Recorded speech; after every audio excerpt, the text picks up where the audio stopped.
aujourd'hui, on se réunit parce que le 8, il y a un mouvement à l'appel de 3 fédérations, de 3 confs même, Sud, CGT, FO, en gros comme contre le plan d'austérité, hein, ça regroupe voilà, la loi Touraine, la loi Macron et tout ce que vous voulez. Et en fait, le 8, on va manifester en interpro contre la loi, contre l'austérité. L'austérité, qu'est-ce qu'elle impose? Elle impose à Touraine un plan d'économie sur lequel on a été manifesté le premier. Et la loi Touraine, qu'est-ce qu'elle impose? Elle impose à Martin Hirsch le plan qu'il est en train de faire sur la PHP. Donc, vous voyez, tout ça, c'est étroitement lié. Et c'est pour ça qu'on a un petit souci, nous, avec la position à l'heure actuelle de la CFDT, qui n'appelle pas, effectivement, qui n'a pas appelé pour le premier, qui n'appelle pas pour le 8, et qui resterait en intersyndical et qui serait contre le projet Hirsch. Il y a quelque chose, il y a une ambiguïté dans tout ça. Donc, le but du jeu était de se réapproprier ce mouvement, ça repart de la base, et de lancer un appel aux autres hospitaliers, afin que dans les AG, ils puissent adhérer à un mouvement, enfin, en tous les cas, un appel de la PHP. Et comme on a une journée de manifestation le 8, manif interpro contre l'austérité, s'est posé la question de se dire, peut-être qu'éventuellement, pour montrer qu'en tous les cas, les personnels de la PHP sont toujours présents, que le plan Hirsch, on le combat toujours, c'était de se rassembler place de la République, vers 10h30, et montrer que la PHP était là, quoi. Et après, partir manifester, bien évidemment, sur la manif interpro. Alors, c'est ce que j'expliquais tout à l'heure. Il y a certainement ce flou dans l'intersyndicale. Un problème de coordination dans l'intersyndicale centrale, qui fait qu'au jour d'aujourd'hui, on a ce problème-là. Il y a le problème de la CFDT, qui reste quand même quelque chose de très ambigu. Donc voilà, qui est parti à la table des négociations. Mais n'empêche, le personnel, c'est vous, hein, c'est tout le personnel de la PHP, c'est pour vous, c'est votre mouvement. C'est le nôtre aussi, hein. Mais c'est pas le mouvement d'une centrale, d'une intersyndicale centrale, ce n'est pas son mouvement. Ce sont juste normalement nos rapporteurs, et voilà, ce qui se décide à la base doit être remonté là-haut. Et donc l'intérêt éventuellement de faire ça, c'est aussi de montrer peut-être à l'intersyndicale que lorsqu'on est coordonné, on arrive à mettre des gens dans la rue. Donc à un moment donné, il faut qu'ils se coordonnent, mais il faut que l'intersyndicale soit sur des mots d'ordre clairs, nets et précis. Et ces mots d'ordre-là, ce ne sont pas les mots d'ordre de l'intersyndicale centrale, ce sont les vôtres. Donc à un moment donné, il faut leur montrer. Il faut dire qu'on existe, vous existez, et qu'on est capable de mobiliser.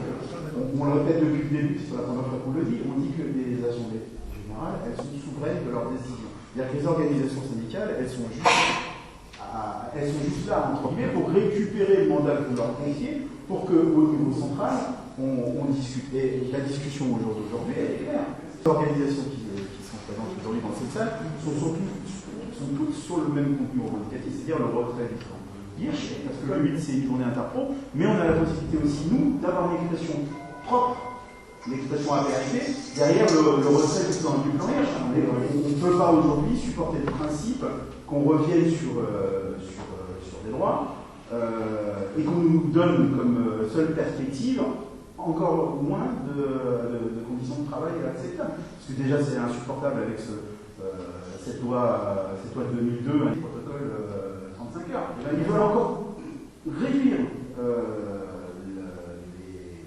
donc les possibilités que les personnels ont aujourd'hui de pouvoir bénéficier de ces recours récupérateurs. Donc imaginez-vous les conditions de travail, déjà elles sont terribles aujourd'hui, qu'est-ce qu'on va avoir demain, quoi. Je rappelle que les propositions qui sont faites par Martin aujourd'hui, c'est sur certaines catégories de personnel. Donc il n'y aurait plus de schéma en 7h50, il n'y aurait qu'un schéma en 7h30. Certains personnels ne pourraient même pas en bénéficier, c'est-à-dire les PA, les personnels ouvriers techniques, ce qui était la base au départ du tollé et de la revendication originale. C'est derrière ça, c'est avoir donc en fonction de l'emploi et des missions qui nous sont confiées, une organisation de temps de travail qui ne serait pas commune. Non, on n'est pas d'accord avec ça. Nous, on est pour des équipes fixes. Là, on nous présente la possibilité donc, de parler de grande équipe. Donc il y aurait donc un balayage complet de tout ce qui est nos principes organisationnels. Nous, le temps de travail, on veut qu'il soit fixé en horaire fixe. Et c'est sur ce principe-là qu'on va. Et on n'a pas bougé d'un iota sur le contenu revendicatif qu'on a proposé lors de ces différentes actions. Donc on a tout intérêt à continuer, parce que si on les laisse mettre en place ce plan, ils ne vont pas s'arrêter là. Et un truc pour revenir là sur le track de la CFDT qui parle d'un maintien du schéma en 7h36. Vous vous rappelez qu'il y en a quand même d'après-midi, c'est 7h50. Hein. Déjà, parce que ça, ils n'en parlent pas non plus là-dessus. Mais c'est pas du tout sur le... Je ne sais pas si tu avais vu la lettre du DG sur lequel il invitait la CFDT à négocier. Ce n'est pas ça du tout. Ce n'est pas ça du tout.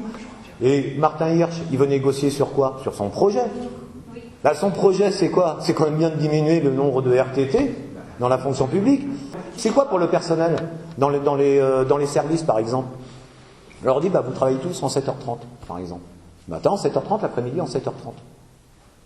Mais les 24 heures pour un malade, la prescription des 24 heures pour un malade reste la même. Ah, c'est pas allégé parce que vous avez travaillé moins longtemps. Qu'est-ce qui va s'alléger? C'est juste votre nombre de RTT. Elle est là, l'arnaque de Martin Hirsch. C'est-à-dire que vous devrez travailler, et pareil, on ne parle même pas de la pause de repas qu'il est capable de supprimer. Vous voyez?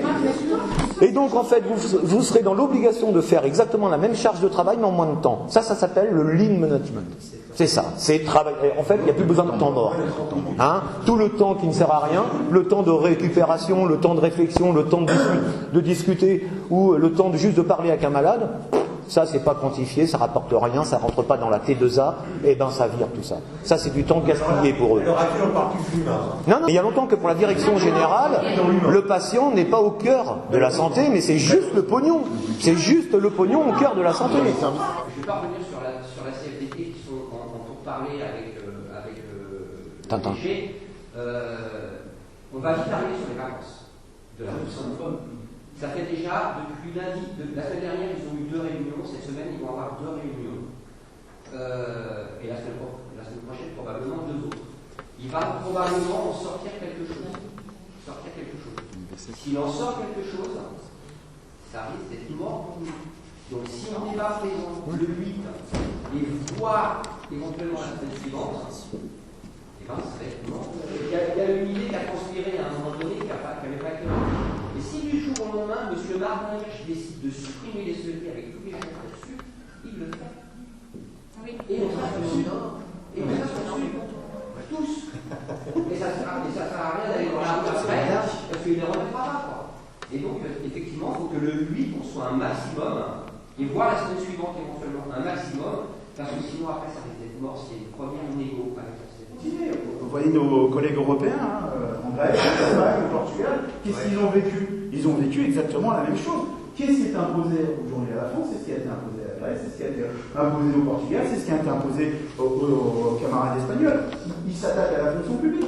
Donc comment on mobilise aujourd'hui? C'est dire voilà, la perspective aujourd'hui, c'est de rassembler le plus grand nombre derrière l'idée du maintien de ce qui est notre particularité, c'est-à-dire un service public qui fonctionne. Malgré tous les coûts qu'il a supportés depuis des années, il fonctionne. Et ben, on veut qu'il continue à fonctionner, on veut qu'on lui donne, on exige aujourd'hui d'avoir les moyens nécessaires de pouvoir continuer les missions qui nous sont votées, que ce soit dans la santé, dans l'éducation ou dans les autres secteurs de la fonction publique. Donc on a tout intérêt d'avoir à convaincre nos collègues.